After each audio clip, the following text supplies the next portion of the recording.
Hello, j'espère que vous allez bien. On se retrouve aujourd'hui pour le Plan With Me du mois de janvier. J'avais trop hâte de commencer cette année, donc c'est parti, je suis super excitée.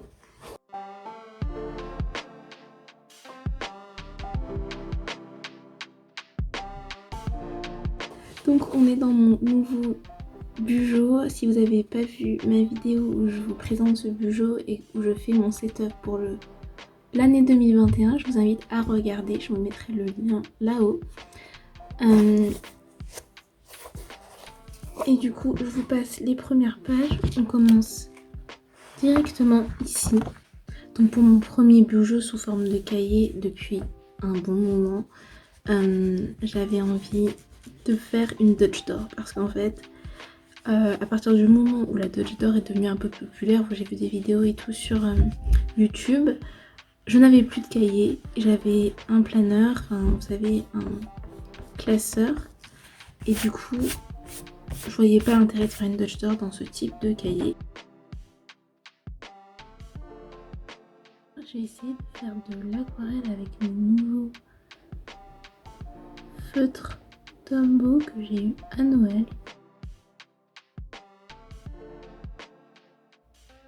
Et je gomme un peu avant de passer au feutre parce que j'ai remarqué qu'une fois qu'on a mis du feutre, ça ne se gomme plus. Donc pour ça, j'utilise la blending palette qui était vendue avec mes feutres et aussi ce pinceau à réservoir d'eau. J'en avais eu un au mois de AliExpress, il me semble. Donc pas obligé d'avoir un Tombow. Les autres fonctionnent très bien aussi. Alors ma technique, c'est de mettre de l'eau partout sur mon dessin où je vais vouloir ensuite que les couleurs se mélangent. Donc je mets pas juste de l'eau, je mets aussi la couleur la plus claire que j'ai.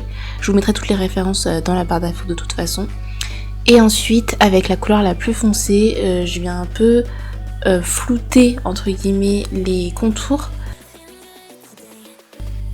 Et en fait à chaque fois je replonge mon pinceau dans chaque couleur et je fais comme si je dessinais des petits nuages avec, et du coup ça donne cet effet d'aquarelle et de couleurs qui se mélangent un peu entre elles. Et je trouve que ce qui fait un peu tout, c'est de prendre un feutre et de refaire les contours avec, comme je vous ai dit.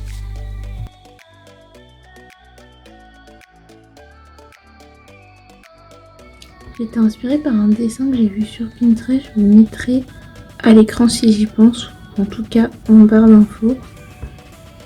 C'était pas exactement le même, mais quand je l'ai vu, je me suis dit que ça ferait bien pour le mois de janvier.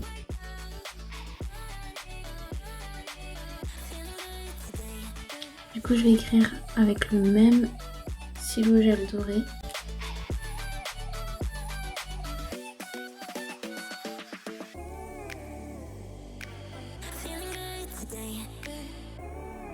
Et en dessous, je vais aussi faire des étoiles qui tombent.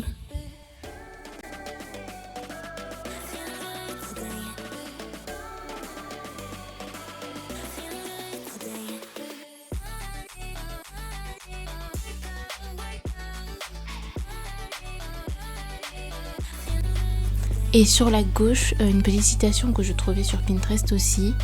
En gros, ça veut dire que nous, comme la lune, on doit passer par des phases où on est vide pour se sentir à nouveau plein ou rempli. Donc en gros, ça ne fait pas très joli en français, mais voilà, ça veut dire que même si on a des moments de vide où on se sent pas très bien, etc., ces moments en fait sont utiles pour qu'ensuite on se sente bien.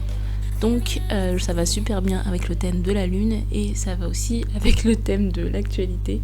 Donc même si on a des moments de vide, je pense que on saura d'autant plus savourer les moments où on se sent bien. Donc c'est pour ça que j'ai voulu mettre cette petite citation. Donc pareil, comme sur la droite, j'ai décoré avec le même stylo gel. J'ai mis un petit washi tape avec des étoiles qui se met parfaitement dans le thème aussi. Et on va passer à la partie découpage. Donc c'est la première fois que je découpe dans mon cahier, comme je vous disais. Donc je suis vraiment contente de le faire, même si ça fait un peu bizarre. Et donc j'ai juste mis un vieux morceau de carton en dessous pour ne pas déchirer ma page. Et j'ai découpé autour du cercle de la lune. Comme si la lune était pleine, elle aurait fait cette dimension-là. Du coup, c'est ce que j'ai pris. De l'autre côté, du coup, sur la droite, la bande de droite, c'est ce qui va être visible quand on fermera la Dutch Door. Donc là, c'est mon calendrier. Et dessus, j'entourerai les jours importants. Et donc j'ai une to-do, un avenir et un focus du mois qui est en bas à gauche. Normalement je l'avais écrit en haut à gauche, mais j'ai zappé que je vais couper cette partie-là. Donc c'est en bas à gauche. Et voilà, quand on ferme, je suis assez contente du résultat. Je pense que j'aurais pu faire mieux, plus impressionnant comme Dutch Door, mais c'était ma première. Mais je pense que j'en referai d'autres les prochains mois. Du coup, pour ma page de budget, j'ai refait la même lune, mais en version plus simple et plus rapide, j'ai l'impression. Et en fait, elle est plutôt pas mal comme ça aussi, donc je suis assez contente. Et cette fois-ci, pour le doré, au lieu de le faire à l'aquarelle, le prendre avec de l'eau, j'ai utilisé directement le stylo gel doré sur la lune, bien sûr quand l'eau a bien séché. Et donc j'ai gardé toujours cette même palette de couleurs avec le Tombow que j'utilise en fait comme un stylo avec la pointe fine et toujours le stylo gel doré. Donc comme j'ai besoin d'économiser, j'ai vraiment plus détaillé mon budget, j'ai mis vraiment une section dépenses perso et dépenses communes, pas comme, j'avais pas vu au début que j'avais cette faute, et en dessous épargne parce qu'il faut que je prévoie vraiment mon épargne. Et derrière, enfin, c'est mon weekly spread. Donc pour une fois, je fais un weekly spread sur 2 pages parce que pareil, quand j'étais dans un classeur, j'avais un peu du mal à faire une double page pour un weekly spread. Je sais pas pourquoi, parce que comme j'avais une feuille, je me sentais pas d'utiliser 2 feuilles pour une seule semaine. Enfin bref, c'est bizarre. Du coup là, j'utilise 2 pages. Je sais pas si j'utiliserai toutes les cases, mais au moins ça a le mérite d'exister.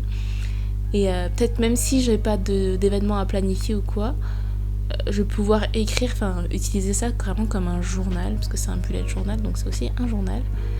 Et sur la droite, j'ai toujours mes menus, et pareil, j'ai décoré avec les mêmes couleurs que tout à l'heure. Et vous avez ma liste de tâches, c'est ma rolling to-do list que j'ai déjà fait avant, donc si vous ne connaissez pas, je vous invite à aller voir les vidéos d'Amanda Retchley ou de regarder mes anciennes vidéos où je vous montre un peu comment je l'utilise, surtout mes flip through où vous pouvez voir comment je les ai utilisés quand ils sont remplis.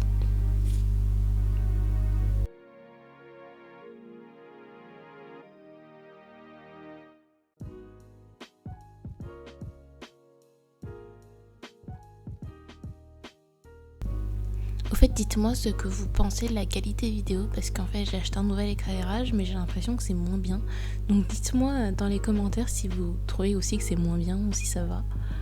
Et si vous avez des recommandations aussi d'éclairage que je pourrais utiliser pour filmer ma table, dites-le moi aussi dans les commentaires.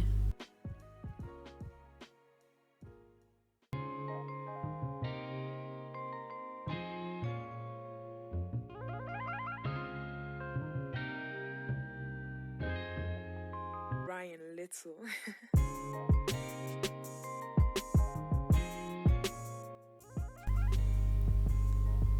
Et donc voilà ce que ça donne.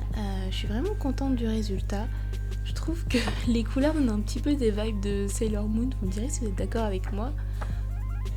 Mais voilà, c'est mon premier setup pour l'année 2021 et il est très joli, donc j'espère que tous les autres seront aussi bien. Et j'espère qu'il vous aura plu, dites-le moi en commentaire si c'est le cas. Et n'oubliez pas de vous abonner si c'est pas encore fait et on se retrouve pour ma prochaine vidéo.